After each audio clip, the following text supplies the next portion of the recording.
If you were like me, you remember where you were when you watched Hotel Rwanda. And when it was over, you sat there thinking, how in the world did something like this happen? And you may have thought, and how were we silent? How did we turn away from this? And you probably made a promise to yourself, never again. And if you're older, you may have thought the same thing, or in the killing fields in Cambodia, you said, what? How does this happen? Never again will we be silent. And the generation before that, World War II, they said, never again. Well, it's again. Right now, the tragedy that's happening in the Middle East, it's hard to know even what to do with that.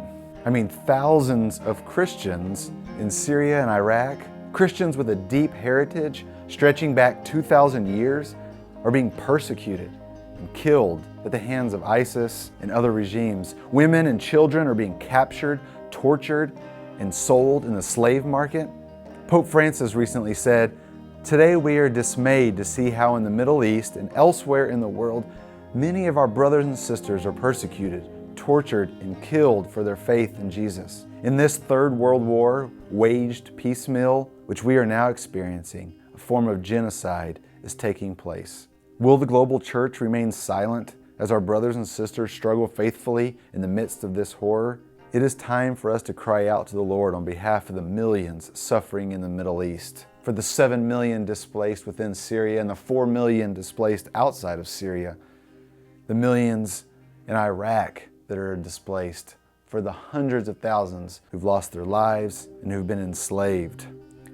So, we ask that you would join us this Sunday night at 6 p.m. for a prayer vigil and call to action at Highland Church of Christ. Numerous churches from around Abilene will join together in prayer for the persecuted, the displaced, the enslaved, and the millions suffering in the Middle East. And we will pray for our enemies. We will also point people to ways in which they can act to help bring aid to those facing this crisis.